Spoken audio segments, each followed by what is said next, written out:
Dr. Ponesse, it's been a few months since we've had you on, and I remember it was fresh on the heels of, I guess, your termination at Western University, and now you're back in the media spotlight, navigating, I guess, the way through the COVID crisis, and now here we are. There's a convoy. There's a convoy for freedom.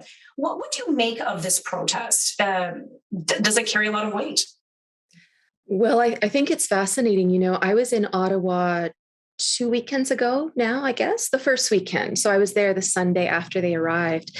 And one of the reasons I went then is because I thought, if you think about human nature and human psychology and our ability to stick with a task and keep our attention and things like that, I would never have guessed that it would have lasted as long as it has. And I think the fact that it has, and the fact that the protesters have, despite what we're seeing in the mainstream media, have had a very peaceful, resolute, committed, in my view, very democratic statement for this long, I think is just really incredible. And I've been thinking about, this question: what is a person to do when we believe that the world we inhabit is unjust? What are the options? What if you've written all the letters, you've called your MP, your MPP, you've commented, you've written to the letters to the editor at various newspapers, and there's nothing, and there's silence. And it isn't even the case that there's sort of an acknowledgement and an attempt to engage. What do you do when you're in that position? And I think the truckers got to that position. I gave a speech back in November for the Democracy Fund, and I quoted this article. It's an academic article that basically suggests that you need a noisy 10% in order to get traction for an idea to spread throughout the population. And I think that this trucker protest is a sign that we reached that threshold. The idea spread, it got enough traction. I think people felt that there was enough support. And there has been. People have been going and circling into and out of Ottawa since they arrived there with incredible support. And they're taking them food and clothing for their children and gasoline for the trucks and all kinds of things, And I think it's been surprising.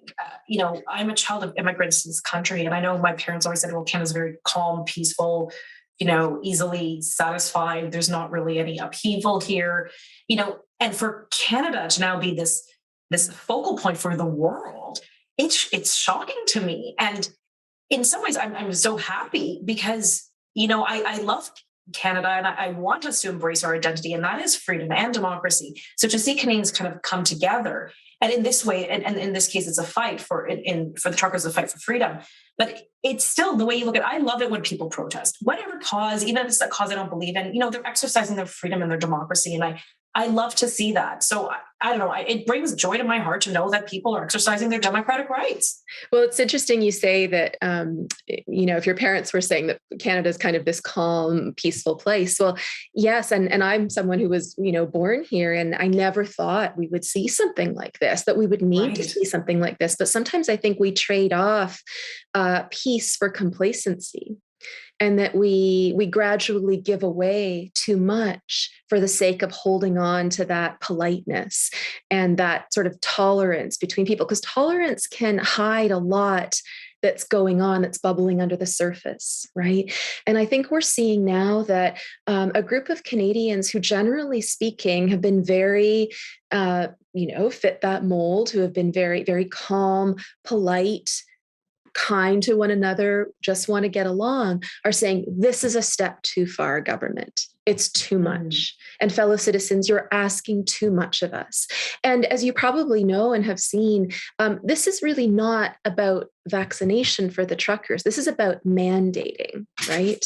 Their concerns are about what happens in a country, what happens to a country, to its citizens, when you start mandating medical procedures that are supposed to be about informed consent.